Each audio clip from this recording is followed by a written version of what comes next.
Perfect. This is NET322. We're going to talk about shared VPC and how we can simplify a cloud scale networking using this feature. My name is Evgeny Vaganov. I'm a senior solution architect at Amazon Web Services. And today I'm joined by Abdul Karim, who is a senior network engineer at Atlassian. Thank you, Abdul. So how many people here have tried shared VPC before? About maybe 6 people, 7 people? This is great because I'm actually going to talk quite a bit about what it is, why did we build it, and some of the basics, basic concepts, right, to get you guys started before we dive further into the concepts and more advanced architectures.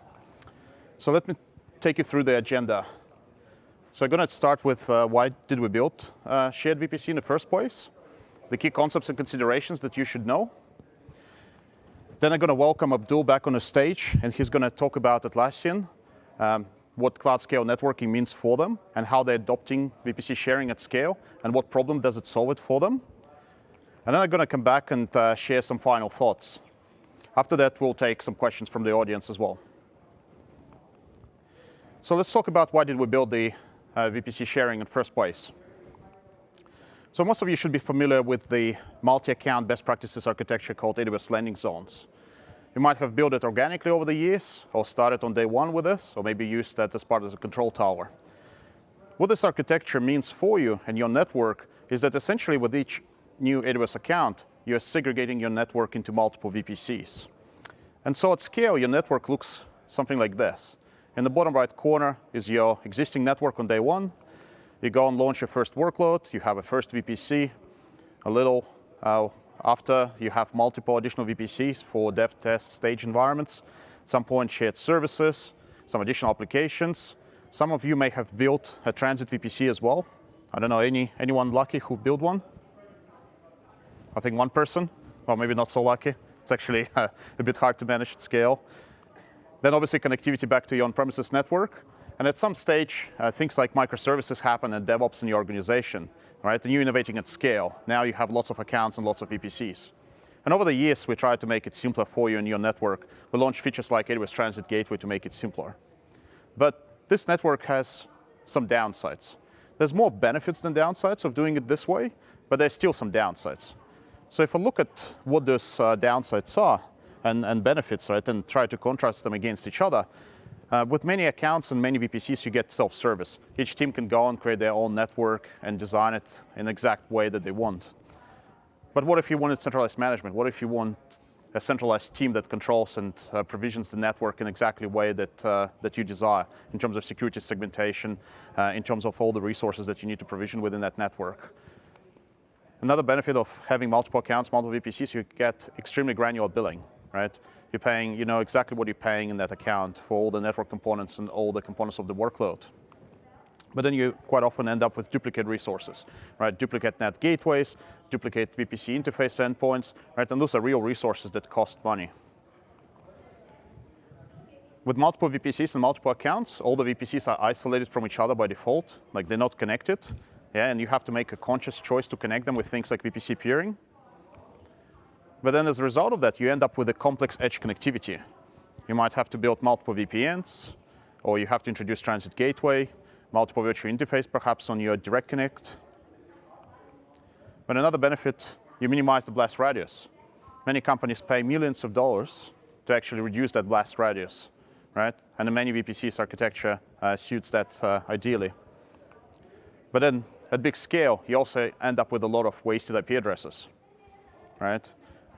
Some of you may have been in a situation where you go and request a new IPv4 address, and you find that, well, they can't allocate a big enough block because there's nothing left in your company. Right? At scale, it actually happens quite often. I hear some people kind of laughing at that. Yeah, so they must have been there. And so we looked at those downsides, and we always strive to see if we can deliver something better for our customers, right? And when we look at the benefits and the downsides, really two things are evident to us. We have to somehow maintain that best practice architecture with multiple accounts, but also we should see if we can somehow decouple the network structure from the account structure, right? And the answer to that is the feature called VPC sharing. So you don't get confused. VPC sharing is a feature, and when you use that feature, you actually build a shared VPC, right? So let's talk about the key concepts. So with VPC sharing, you can create a centrally managed VPC, and you can share it with as many AWS accounts as you want within the same AWS organization. So I'll repeat that. You can share the VPC within the same AWS organization. You can't share it outside of your existing AWS organization. So if you have an external account outside of your AWS organization, you won't be able to share it with that account. So we get our network engineers to do what they do best, set up and provision the VPC and all the networking constructs. And we get developers to do what they do best, work on applications without having to understand all the networking constructs really well. And as the side benefit, we also simplify our edge connectivity. Right? No longer do we have to go in and provision multiple virtual interfaces, multiple side-to-side VPN tunnels, things like that. Now, I'll jump a little bit ahead to conclusions, and I'll say it now straight away to you. Avoid creating a single giant large VPC for your entire organization. Right? The blast radius is a little bit too high. Go and try to find a good balance between using VPC sharing and using multiple VPCs. Right? And the technologies like AWS Transit Gateway and AWS Private Links are going to help you to strike a good balance there. So before VPC sharing, in this example, we had, let's say, 8 accounts, some production, some development, UAT staging accounts. We would have had to provision a VPC in each account per region. We would have to allocate some IP addresses. And then finally, we're able to launch our resources in those accounts. And then maybe provision some VPC peering, some edge connectivity, things like that. After VPC sharing, now we can create a number of VPCs centrally, and we can share them across many accounts. I'm going to introduce a couple of very important concepts here. The first one is the VPC owner. Okay, so I'm showing VPC owner now. Here's my infrastructure production account. The owner account is responsible for setting up all the VPC constructs. The second concept is the VPC participant. So you can see in this example, I have 3 accounts which are VPC participant, right? They're the ones who don't go and create any of the VPC resources. They're the ones who actually have the VPC shared with them. And then on the right-hand side, you can see that some accounts still can have their individual VPCs, right? Because maybe development account, we want to isolate it. And then UAT and staging account, I'm also doing sharing. So I'm finding the right balance for my specific example here. And then all the other things like VPC peering, that works just as normal. Yeah? There's no difference to what a normal VPC does. So how does it actually work? Right? So most of the people here didn't put their hand up when I asked if you know VPC sharing. So this is a very useful slide for you. So first we have an infrastructure account inside our organization. So this is the VPC owner account, responsible for setting up all the VPC constructs. Right? In my case, a couple of different types of subnets across different AZs. Then I also use AWS organizations. So I go in and create additional AWS accounts. I also can group them using organizational units, OUs. So in my case, I have external applications, OU, internal applications, OU, and maybe a business unit, like a separate big business unit, OU, right? And I can have multiple accounts under them.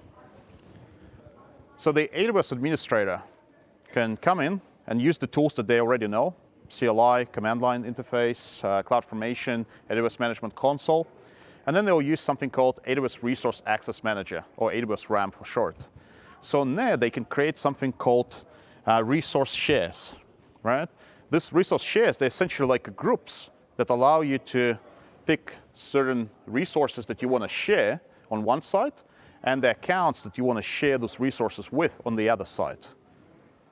So you can pick specific accounts, like a 12-digit account ID. You can pick entire OU to share with, or multiple OUs. Or you can pick even entire AWS organization to share those resources with. And in the case of VPC sharing, we're sharing specific subnets, right? You can share many different resources. You can share things like direct gateways, transit gateways, other resources, but you can also share subnets, which is part of the VPC sharing feature, right? So in my case, I've got 3 different resource shares. I'm sharing public subnets in one case, public and private in another, and only private in the third example. And finally, I'll go in and map those resource shares to my principals. In this case, first example, I want to share public subnets with my external applications OU. So I might want to drop in one of the AWS accounts my content management system, CMS, and another account, maybe it's my member portal, kind of some digital application, externally facing, right? Now I have ability to just have separate accounts for those applications, and all of them could be sharing exactly the same public subnets. Now, one thing I didn't mention before is that when you're first setting up VPC sharing, or any sharing within your organization, you actually have to enable it at your top-level master payer account. Yeah, so you have to log into that master payer account once. You can use either AWS CLI, you can also use GUI interface of the Resource Access Manager, and you can go and enable it. You only have to do it once. Once you've done that, you can start sharing resources. So next example, I've actually shared some subnets. I've logged into the participant account. I'm kind of looking at my subnets console in my VPC GUI. And the top subnets, top 3 subnets here, they actually been shared across to the participant account. So I've just highlighted them for you. If you look towards the right, you'll see the column called owner, and you can see in there that some of the subnets are owned by a different account. And in brackets, we say they're shared, right? So it's easy to identify for you. Now, you can also see there's 3 other subnets which actually don't have shared. This subnet's been created within the same account, right? So account can have its own VPC within that, but also some subnets actually shared with that, right? So you get a lot of flexibility, potentially, if you wanted to achieve something like that. So to reiterate, the VPC owner account is responsible for creating all the VPC level constructs, things like route tables, subnets, network ACLs, so all these things. The participant accounts, they're responsible for creating and managing and deleting all the resources. Things like virtual machines, EC2 instances, relational databases, elastic load balancers, right? It's responsible for the entire life cycle of those resources. Now, another important thing to mention here is that participants cannot go and view resources of any other participant. So when they log into their own console, or run a describe API, they're going to see only the resources they own, right? They won't be able to see resources that another account launched into that VPC. Because they're within the same VPC, they can all talk to each other from the routing perspective, right? The VPC, any subnet can route to any other subnet within the VPC, but they can't go and describe them. They can't see them in a console. Now, let's talk a little bit about Resource Access Manager. So inside the Resource Access Manager, we actually introduced something called Availability Zone ID. So for those of you who used AWS in the past, you might be familiar that we actually randomize the availability zone names.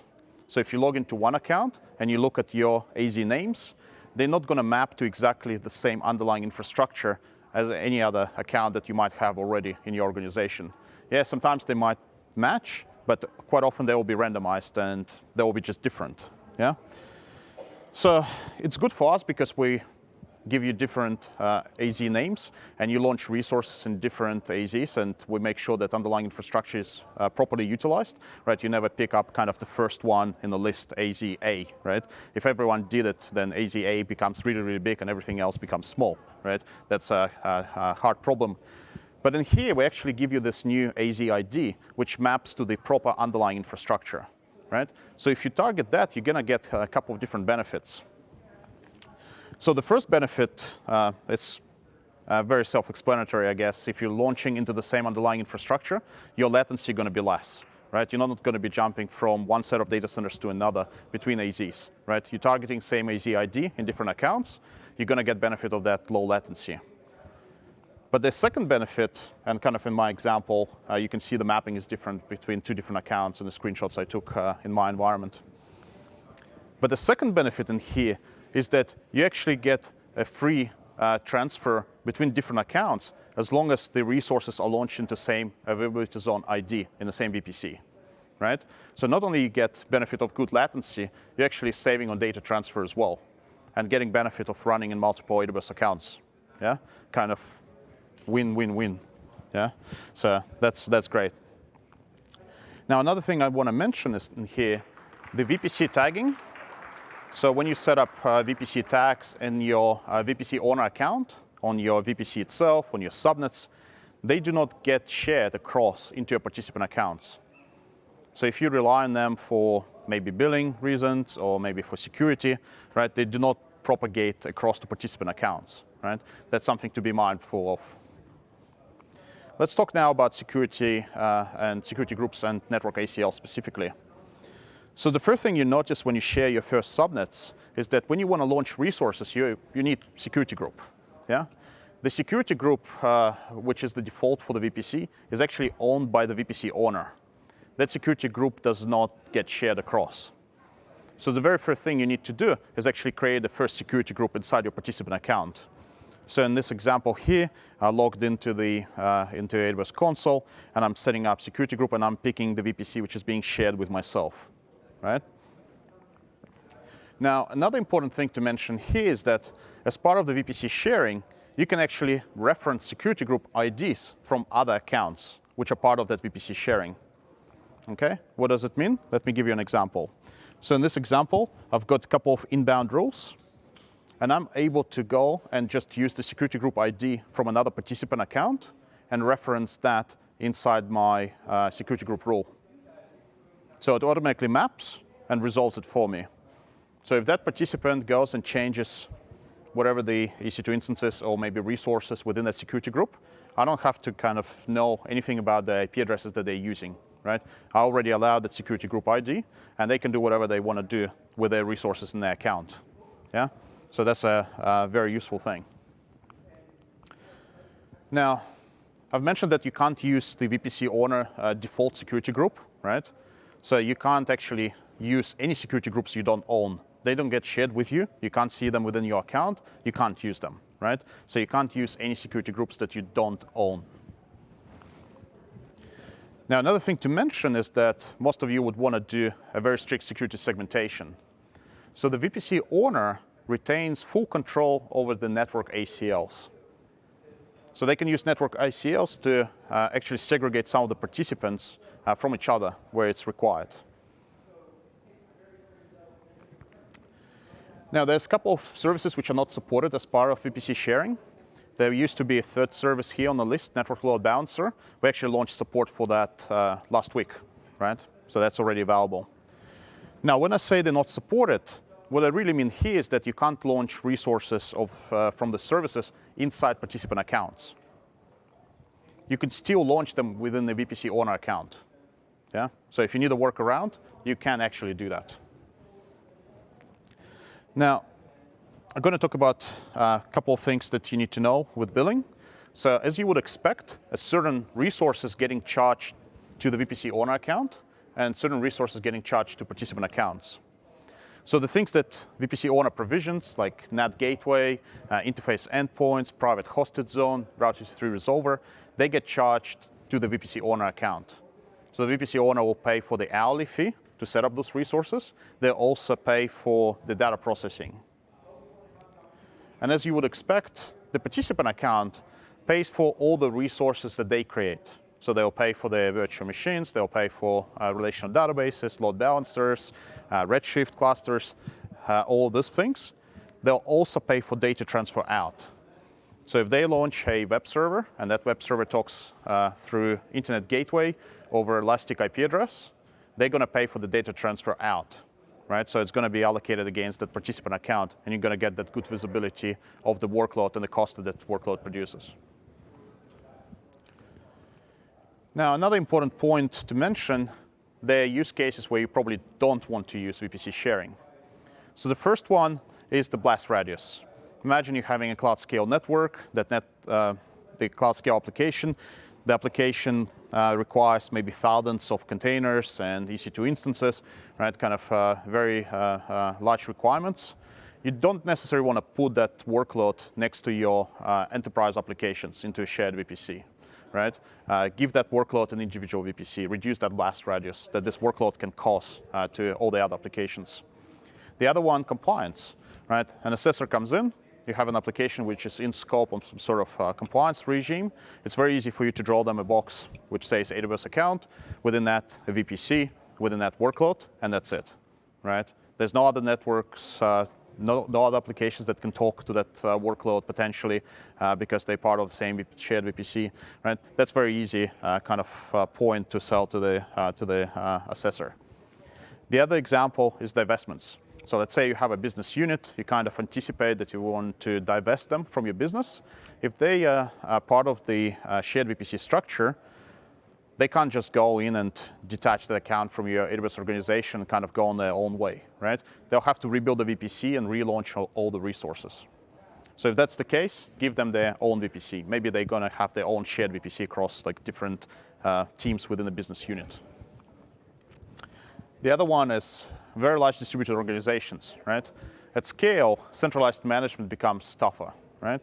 So you might find that actually there are teams that they should do the full stack. They should do their entire network themselves. And there's another point here. VPC owners cannot eject any of the participant resources. So once you share subnet with them, they launch something into that subnet. You cannot forcefully go in and terminate that resource. You can stop sharing the subnet. They won't be able to launch anything new, but you can't go in and forcefully terminate that resource until that participant account decides to do so, right? So if you don't have that very good administrative control, it's a large organization, you might write them a ticket and they're kind of just sitting there, not terminating, right? You won't be able to go in and modify your VPC perhaps.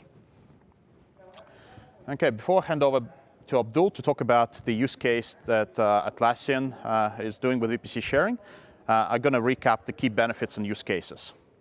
So the first one, we achieve the separation of duties.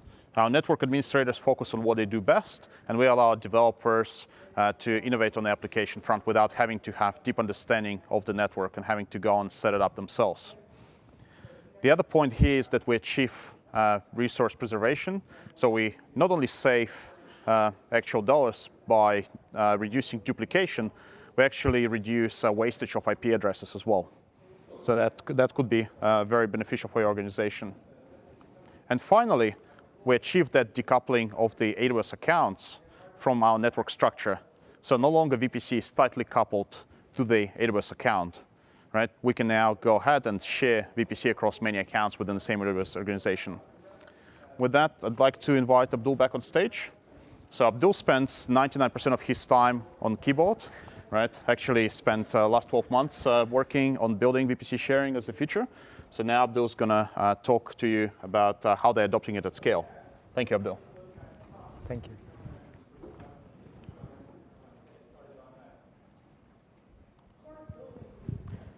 All right, good afternoon, everyone. My name is Abdul Karim, Senior Network Engineer at Atlassian. Today, I'll give you a little glimpse into my world of operating a network that supports 150,000 businesses and millions of users around the planet, and particularly how we architected shared VPC in the AWS Cloud.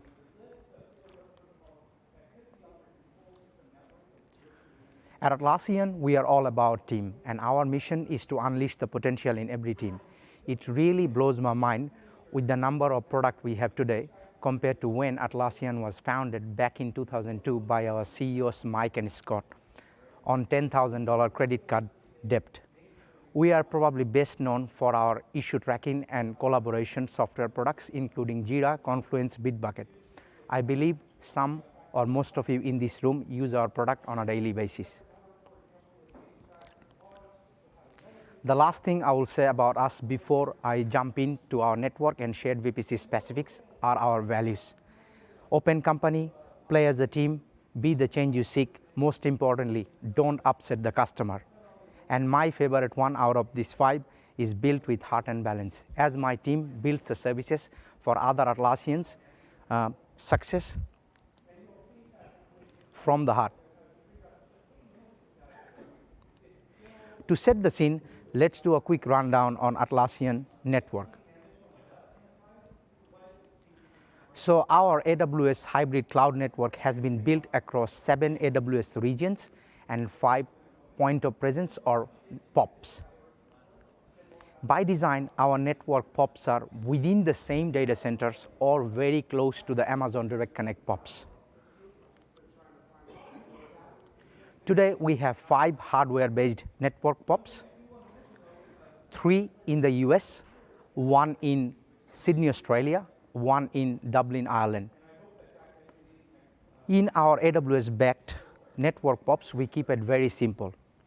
We have carrier-graded redundant core and edge routers in our rack. We have redundant internet links using the Tier 1 service providers. We have full mashup MPLS link between our data centers. We also have redundant direct connect links to AWS from each of our POP to the regional direct connect locations. VPC cross-region traffic flows over the local direct connect to our regional POP and then routed over the full mashup MPLS link to the POP that is closest to the destination VPC. At the time we built this cross-region connectivity architecture, AWS cross-region VPC peering wasn't supported or wasn't available. So up until today, we continue to use our pre-existed solution. But moving forward, we have a plan to migrate this setup to AWS Transit Gateway. To understand why shared VPC is a big win for Atlassian, it's really very important for me to share some statistics with you all. We currently have 170 plus AWS accounts, 800 plus Amazon VPCs, 700 of those VPCs are connected to our on-prem network via the Amazon Direct Connect virtual interfaces or VIPs. We also manage 1,000 plus VPC peering to provide low latency connectivity within the region and within the environments. 43 plus petabytes of data transfer rate we have across all of our accounts within AWS.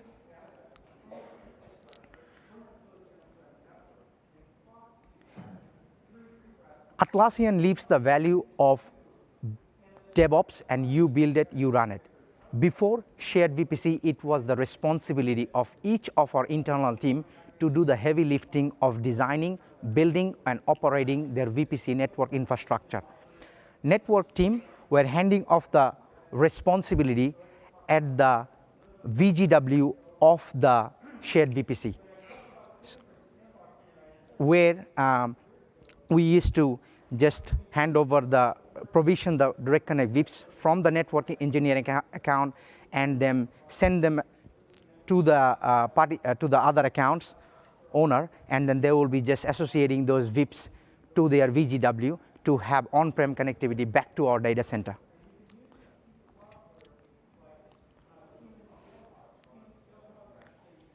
Just to break down further, before shared VPC, how painful it was for each of our team to go through this process to have their VPC connected to our on-prem network. They needed to go through 20 plus steps. Initially, they will be asking, our internal team will be asking to the network team for a VPC CIDR range that is non-overlapping. Then they will go ahead and build their VPC and then do all the gateways and create route tables, subnets, security groups, network ACL. Then their VPC is ready. They will be coming back to the network team asking for private connectivity. We will go ahead and, as I mentioned previously, we'll go ahead and provision those virtual interfaces from the network engineer account and sending over to their account, and they associated those VIPs to their VGW. Then they have somewhat connectivity from their VPC to the rest of the Atlassian private network and other VPCs through the Direct Connect VIPs. But then they realize they need a low latency connectivity within the region, within their environment. So they will be coming back to the network team and asking for VPC peering. Then we'll go ahead and we'll set up the VPC peering for them. But it doesn't end there. We'll be still continuing to helping them for route table configuration and security group configuration, and furthermore, like if there is any misconfiguration, we go in a loop. And this process would have taken 3 to 5 days to go through between teams, even though some of these steps are automated using Terraform, Python, and CloudFormation combination. But each of our team needed to go through this process to have their VPC connected. I'll show you in a few slide downs, like this entire process, how we cut down in like less than 5 minutes now.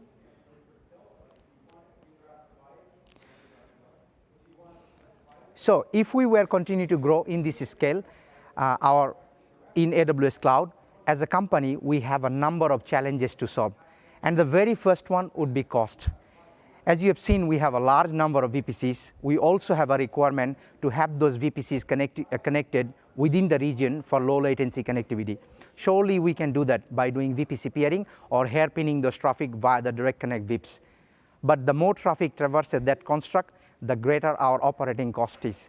We also encourage our internal teams to use AWS-based resources like NAT gateways for each of their account. So imagine like we have 170 plus account, and if we deploy NAT gateways on each of those accounts and each of those VPCs, that means we have that many NAT gateways. So maybe some of these NAT gateways are not optimally used. And the more NAT gateways you deploy, the overall the cost goes up. Also, I mentioned earlier, Atlassian lives the value of you build it, you run it. So basically what it means, each of our team needed to build out some kind of networking expertise to build their VPCs for their services to be successful. In the non-shared VPC world, we also allocated significant number of IPv4 address blocks to our internal teams to facilitate all those large number of VPCs. In some instances, we found 50% of those IP ranges are not utilized. So internal teams were trying to future-proof their IP exhaustion. As a result of that, they were getting IP address more than they required. So there is a lot of IP wastage, as you can understand. Architecting security with the large number of VPC is a nightmare itself. Like we, at least which it means each of our account owner need to make sure that their VPC is compliant against Atlassian security standard. And finally, with the large number of VPC, it's very easy to hit AWS limits. As you have seen, we have large number of VPC, and the direct connect has 50 virtual interface limit. So we can't have all of them connected back to our on-prem network in some instances. So that means slower provisioning speed, where we got to figure out which VIPs to delete, which is not in use, and then provision the more important ones. So now let's take a look how the introduction of shared VPC helped us to resolve all these challenges that we have been having. So with shared VPC, network team manages the entire network of the VPC. So we build all the route tables, all the gateways, on-prem connectivity, everything for each of our internal teams. They never have to worry about the VPC network at all. So what they do now, they just only manages their resources, like their EC2s, their databases, whatever they are, and then they can also focus on their core deliverables instead of worrying about the network. So now I'm going to give you a quick rundown on our VPC, shared VPC design. So in our shared VPC, the primary VPC CIDR is dedicated for the infrastructure or the owner account itself that we do not share with our participant accounts. In the primary VPC CIDR, from the primary VPC CIDR, we create public-private subnets for the infrastructure account itself, where we deploy the common resources like NAT gateways, Route 53 resolvers, and also interface endpoints, things like those. For the on-prem connectivity, we do the combination of VGW and Direct Connect Gateway. So the way it works, shared VPC VGW associates with a Direct Connect Gateway, and on Direct Connect Gateway, we associate up to 6 virtual interfaces, 2 from the local region and 4 from the remote region. The benefit we get by doing this, A, our shared VPC infrastructure is immune from the local Direct Connect failure. B, we have optimized routing to the remote regions over the AWS backbones. Just quickly want to go through the route tables that we use for the private subnets. So it's like, standard AWS private subnet. All private routing, like RFC 1918 ranges, happens through the VGW, and 00 route goes via the IGW. And for the private routing, similar thing, private CIDR ranges or the RFC 1918 goes via the VGW. And S3 and DynamoDB endpoints we route via the gateway endpoints. The only thing we do little bit different here for the default route to the internet. Just so to optimize the private routing for each of our shared VPC subnets, we make sure that private subnets always takes the NAT gateway that is within the same availability zone of the public subnet.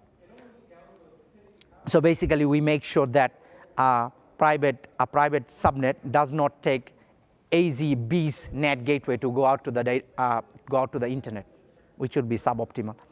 So the key takeaway from this slide, which is very important, primary CIDR is dedicated for the infrastructure account that we do not share, and also we have on-prem connectivity via VGW with six virtual interfaces, and the private routing happens within the AZ, going out to the internet via the NAT gateway. We also have several number of secondary CIDRs that those are dedicated for the sharing. So and on those secondary CIDR, we also bake in security segmentation. I'll go through the security segmentation in a couple of slides with you. So in the previous slide, I mentioned we allocated number of secondary VPC CIDRs for the purpose of security segmentation, which are shared with our participant account. In practice, to signal our in-house automation tool, we make use of AWS VPC tagging. So where we mention, like in this example, as you can see, our customer segment has a different CIDR range that is what we have in compared to ATL internal, which is Atlassian internal, and also for our DMZ segment and the CI/CD segment. So all of these segments are using separate CIDR ranges.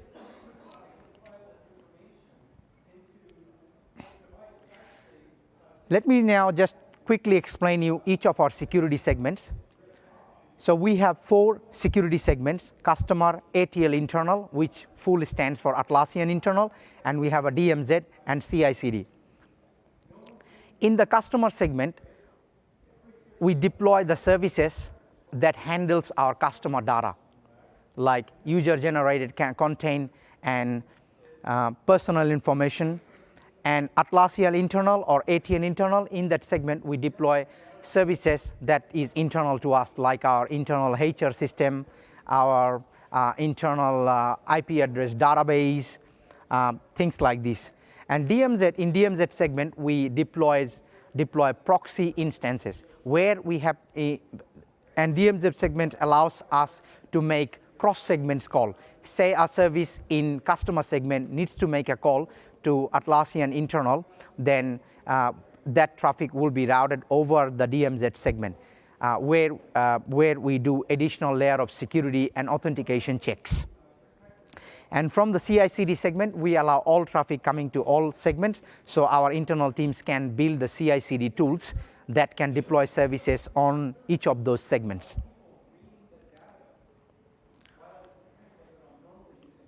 We also have different subnet types on each of those segments. The reason for the different subnet types, because we have different connectivity requirements. So as you can see, we have public, private, and ATL egress. ATL egress, once again, stands for Atlassian egress and internet only. So in public subnet type, we deploy public-facing resources like ALB, CLBs, and EC2 instances with the second ENI. And on private, from the public subnet, the routing happens all private routing via the VGW and internet routing via the IGW. And from the private subnet, all private routing happens via the VGW and 00 route via the NAT gateways. And ATL egress, as the name says, all traffic we attract through the VGW, then it's routed over to our on-prem network. Then we have on our rack, we have a set of firewalls that does netting and off to the internet. From the internet-only subnet, as the name says, no private connectivity at all. The services deploy on that subnet type, they're only able to access internet. And the way we do this blocking to the other subnets and other segments using the network ACLs.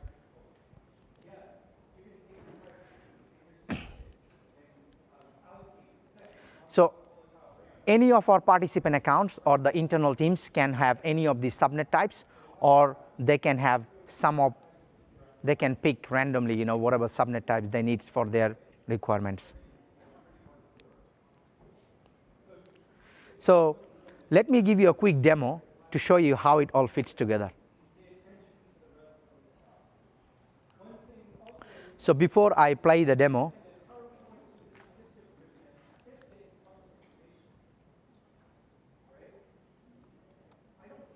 as you can see, on the left-hand side, we are doing a filtering of the subnet ID using the account number of the participant. There is no subnet shared. And on the right-hand side, we also doing the filtering using the shared VPC ID on our participant account. So I'll show you quickly how we provision these subnets between the accounts.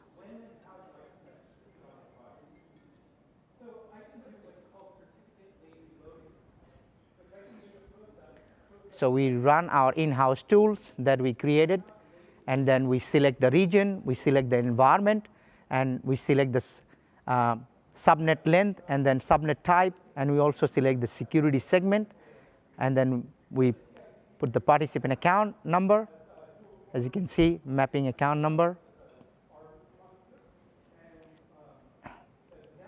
And then finally, we have the ability to add custom tags.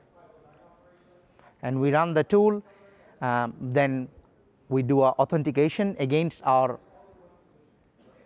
cloud, AWS Cloud, and then our tool goes ahead and figures out, like this customer wants a subnet from ATL internal segment, and then we do a describe VPC call, and if you can remember, we had those tags, and from there we pick out the segment and the CIDR ranges, and from there we figure out the available subnets, and then we allocate those. As you can see now, the subnet is shared and custom tags, and then it will made it to the participant's account. And as Evgeny mentioned, the tags are not propagated. So you can see the custom tag was on the shared VPC account, infrastructure account, but didn't get propagated to the customer or the participant accounts. And those subnets are shared.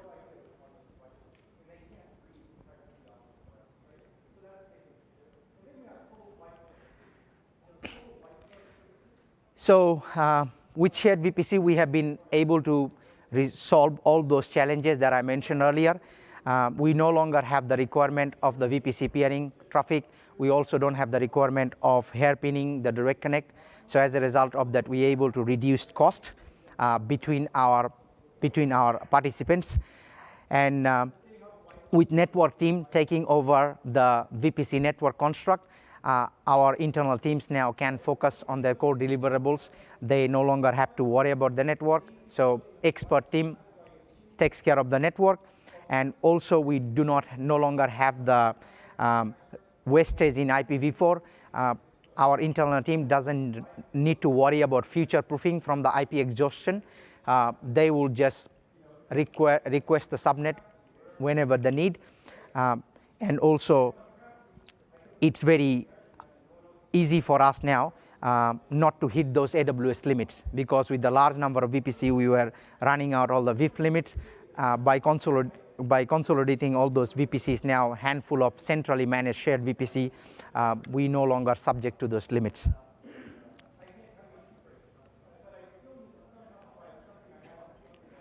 So now let me explain you how we build this shared VPC in the AWS Cloud and how we operate it also. So we are using HashiCorp's Terraform to build and manage our AWS shared VPC based infrastructure, but you can use CloudFormation if you prefer. With the base infrastructure, I mean we build the VPC itself, we build all the gateways, Route 53 resolver rules, and NAT gateways, IGW, etc. Continuous delivery and deployment is the approach we have been taken to release new features and bug fixes and improvements to our shared VPC infrastructure. So the changes does get employed to our PDev environment, which stands for platform dev, which is fully tested by the network team itself. So we deploy the changes to our testing environment. If it's all good, then we move to the dev environment and then staging environment, and finally to the production environment. As you have seen, we have different subnet types, different security classification. It's quite complex. So we built a testing framework to test our shared VPC infrastructure every day. We do that by using a combination of our in-house and AWS tools.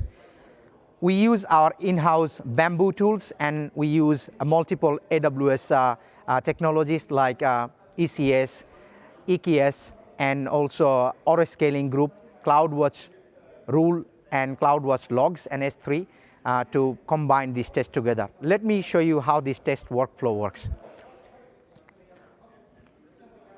So as I mentioned earlier, from our shared VPC infrastructure, we share these subnets to our network management and monitoring account, where we have a ASG created. So our in-house Bamboo goes ahead and sets up the ASG capacity or the desired state, mapping the number of availability zone. So we launch that many instances. Once those instances are launched under the ASG, they register themselves to ECS cluster. That ASG also monitored by the CloudWatch rule. And then the CloudWatch rule triggers the ECS tasks. With those ECS tasks, we basically run basic network tests like ping, trace routes, and a dig against our internal name servers to make sure that everything is working as expected. While those tests are running, they also get logged into CloudWatch rule. Once those tests finishes, the results get uploaded to S3, and from S3 it's get pulled. Our internal tool Bamboo again pulls those results down, and if there is any test result failure, then we get alerted into our chat ops. If you want to take photo this.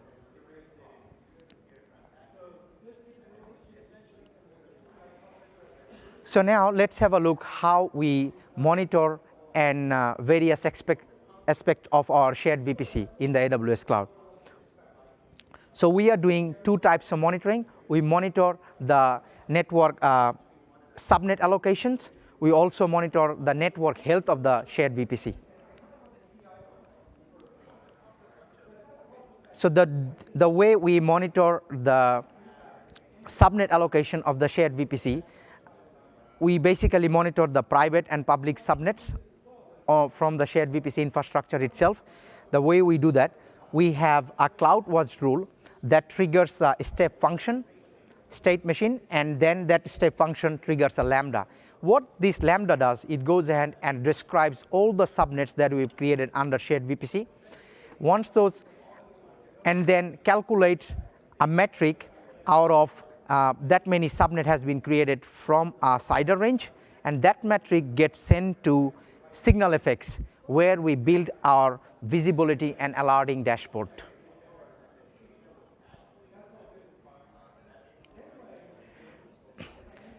Now we are using ThousandEyes to monitor the network health of our shared VPC itself. So the way it works, similar thing. From the shared VPC infrastructure, we share subnets to our network and management account. where we deploy ThousandEye agents. For those who's not familiar with ThousandEyes, it's a distributed monitoring agent where you deploy those agents into your AWS AZs, and then you do various types of network probes testing. So in our case, we deploy ThousandEye agents in each of those AZs in the shared VPC subnet. Then we run tests between those AZs or between those instances within the region. And we run like network probes like ping, traceroute, dig, and HTTP server test. We also run tests towards S3 endpoints, EC2 endpoints, and against our name servers and towards the internet. And then we also replicate these tests to the other regions, so all of our 7 regions. So we have a full mesh of tests, network probes going on to give us a gauge of our network health of our shared VPC to make sure that everything is working as expected.